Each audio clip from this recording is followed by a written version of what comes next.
जे काही तुम्हाला सांगितलं मानदुखी, गुडघेदुखी, कंबरदुखी ही झाली लक्षणं. मग बॉडी पेन का होतो? मग मानवानं केलेल्या चुका जर बघितल्या तर त्याच्यामध्ये येतो की बाबा एकाच जागेवर जास्त वेळ बसून काम करणं. त्याच्यामध्ये काय तर आय टी क्षेत्र असेल, बँकिंग क्षेत्र असेल किंवा ऑफिसमध्ये काम करणारी लोक 8-8 तास एकाच जागेवर असतात. त्यामुळे त्यांच्या बॉडीवर आलेला ताण.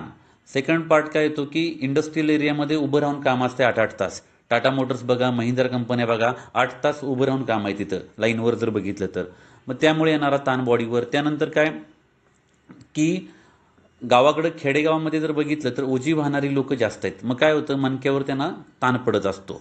आणि सिटीमध्ये बघा किंवा गावाकडे बघा तर यंग जनरेशन जे आहे ते यंग जनरेशन बुलेट चालवणे, स्पोर्ट्स बाईक चालवणे, त्याच्यामुळं पण पुन्हा खांदेदुखीचा त्रास चालू होतो. मग ह्या झाल्या मानवानं केलेल्या चुका. बॉडी पेनचं सायन्सनुसार बॉडी पेन का होतो? सायन्सनुसार बॉडी पेन व्हायचं पहिलं रिझन म्हणजे कॅल्शियमची कमतरता.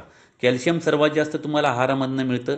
बऱ्यापैकी वेळा काय होतं तुम्हाला आहार घ्यायला पण वेळ नसतो. दुपारची वेळ असते, तुम्ही कुठेतरी बाहेर असतात, मग त्यावेळी तुम्ही आहार स्किप करताना काय करता बर्गर खाणं, वडापाव खाणं, त्यातनं त्या लेवलचं कॅल्शियम तुम्हाला मिळत नाही. त्यामुळे काय होतं लेडीजला हे आजार वयाच्या 40 नंतर आणि पुरुषाला वयाच्या 45 एज नंतर हे चालू होतात. त्यानंतर काय होतं की 2012-13 पूर्वीचा जर ऑल ओव्हर इंडियाचा जर सर्व्हे केला तर लेडीज प्रेग्नंट झाल्यानंतर लेडीजला कॅल्शियमची टॅबलेट पूर्वी दिली जात नव्हती. पण आता सर्रास लेडीजला खेडेगावामध्ये सुद्धा किंवा सिटीमध्ये डॉक्टर टॅबलेट 9 मंथ तिला खायला सांगतो. का तर पूर्वीसारखा लेडीजचा आता आहार राहिलेला नाही. कारण आता रासायनिक शेती वाढलेली आहे. गावाकडे जरी बघितलं किंवा कोणत्याही एरियामध्ये, कारण शेतकऱ्याला सुद्धा पीक जास्त घ्यायचं आहे तर तो रासायनिक शेतीचा यूज करतो जास्त. मग त्यानंतर काय झालं, त्यामुळे काय झालं 2012-13 पूर्वीचा जो ज्या लेडीज आहेत त्यांच्या पण आहारामध्ये जर कमी जास्त प्रमाण झालं तर पोटातल्या बाळाला कॅल्शियम कमी पडतं. मग पोटातलं बाळ काय करतं आईच्या हाडामधलं कॅल्शियम खेचून घेऊन त्याची पूर्तता करत असतं. मग आफ्टर डिलिव्हरीनंतर ती लेडीज बोलते की काय मला गुडघे दुखतायत, कंबर दुखते, का तर तिथलं कॅल्शियम कुणी खाल्लं होतं, बाळानं खाल्लं होतं. हे झाले 2. थर्ड आहे सायन्सनुसार ज्या लोकांना डायबिटीस आहे अशा 100पैकी 80% लोकांना बॉडी पेनचा त्रास आहे. का? मानवी शरीरामध्ये 6 ते 7 लिटर ब्लड आहे. 6 ते 7 लिटर ब्लडनुसार तुम्ही per day 5 gram sugar intake केली पाहिजे. पण 1 कप चहा घेतला की 5 ग्रॅम येते. दिवसामध्ये 1 कप होत नाही, कधी कधी 2 कप 3 कप. काही लोकांना चहा न घेता पण शुगर आहे. मग तिथं तुम्हाला राईस खाऊ नका, चपाती वर्ज करायला सांगितलेलं असतं. पण मानवी शरीर 15 ग्रॅम शुगर ॲब्सॉर्ब करण्याची मानवी शरीराची कॅपॅसिटी आहे. 15 ग्रॅमच्या वरती जर शुगर झाली तर शुगरचं रूपांतर ग्लुकोजमध्ये होतं आणि ते तुमच्या हाडामध्ये जाऊन थांबतं. तिथं काय होतं ब्लड सर्क्युलेशन प्रॉपर होत नाही, तो पार्ट डॅमेज व्हायला चालू होतो. आणि बऱ्यापैकी बघा शुगरवाल्यांना रक्त पातळ व्हायचे पण टॅबलेट दिले जातात. का तर तिथं घट्ट झालेलं असतंय. त्यामुळे तो एक तुम्हाला क्राऊड मिळेल की 100पैकी 80% डायबिटीसवाल्यांना बॉडी पेन आहे. आणि शेवटचं रिझन म्हणजे आपण त्याला वात म्हणतो किंवा संधिवात म्हणतो. वात ज्यावेळी वाढतो त्यावेळी बऱ्यापैकी ब्लड सर्क्युलेशन प्रॉपर होत नाही. आणि प्लस काय होतं तुम्हाला दही, लोणचं असे जे पदार्थ आहेत आंबट, ते पदार्थ वर्ज करायला सांगितलेले जातात.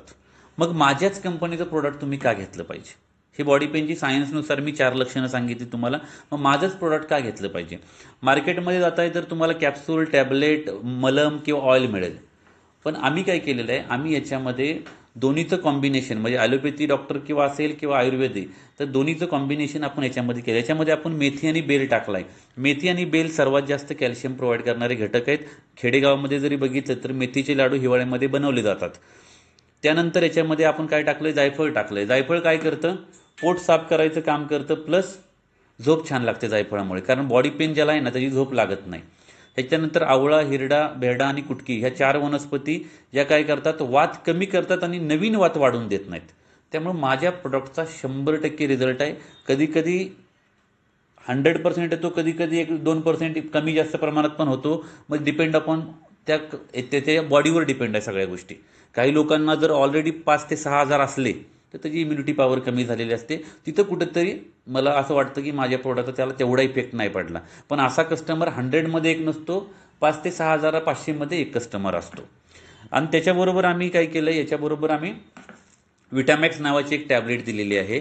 ती सकाळी ब्रेकफास्ट नंतर घ्यायची आहे आणि ही जे ऑर्थो आहे ते संध्याकाळी तुम्ही डिनर नंतर घ्यायचं आहे. तर विटामॅक्स कॅप्सूल काम इम्युनिटी बूस्टर आहे थोडक्यात. ते पित्त कमी करणं, स्ट्रेस कमी करण्याचं काम ते करत असतं. तर हे 4500चं किट तुम्हाला 2 महिन्यासाठी जातं.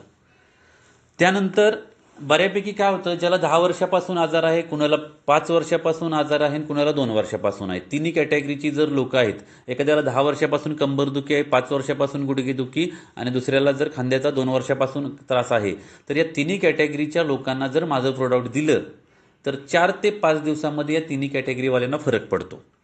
4 ते 5 दिवसामध्ये फरक पडल्यानंतर काय होतं, 10 वर्षापासून ज्याला त्रास आहे त्याच्या मनामध्ये कुठंतरी शंका येते की मी एवढ्या टॅबलेट एवढे डॉक्टरकडे गेलो पण मला रिझल्ट नाही आला आणि 4 ते 5 दिवसामध्ये या प्रोडक्टचा रिझल्ट आला, मग याच्यामध्ये काय स्टिरॉइड वगैरे आहे का? तर पहिली गोष्ट, स्टिरॉइड हा शब्द लोकांनी ऐकला कधी, तर तो 1980च्या ऑलिम्पिकमध्ये. 1980च्या ऑलिम्पिकमध्ये ज्यावेळी धावपटू स्पीडमध्ये पळाला त्यावेळी कळालं की बाबा हा इंजेक्शन घेऊन पळाला होता. मग आपल्या प्रोडक्टमध्ये स्टिरॉइड आहे का नाही हे ओळखायचं कसं? तर त्याचं एक उदाहरण देतो मी तुम्हाला की फॉर एक्झाम्पल तुमचं डोकं दुखतंय, तुम्ही क्रोसिन घेतली, 10 ते 15 मिनिटात थांबतं, स्टिरॉइड आहे. त्यानंतर डॉक्टरकडे गेला, थंडी ताप आहे, डॉक्टरनं जर तुम्हाला इंजेक्शन दिलं तर घरी येईपर्यंत जरा तुम्हाला थोडंसं फ्रेश वाटतं का, तर त्याच्यामध्ये स्टिरॉइड आहे. तर आपलं प्रोडक्ट म्हणजे कोणताही घटक तुम्ही इनटेक केल्यानंतर तुमच्या बॉडीमध्ये विदिन 10 सेकंद ते पुढच्या 2 तासामध्ये जर बॉडीवर इफेक्ट करतोय तर त्याच्यामध्ये स्टिरॉइड आहे. माझं प्रोडक्ट खाल्ल्यानंतर कुठल्याही व्यक्तीला 2 तासात 4 तासात फरक वाटत नाही, कुणाला 4 दिवसानं, कुणाला 6 दिवसानं, कुणाला 8 दिवसानं. त्यामुळे याच्यामध्ये असा कोणताही घटक नाही.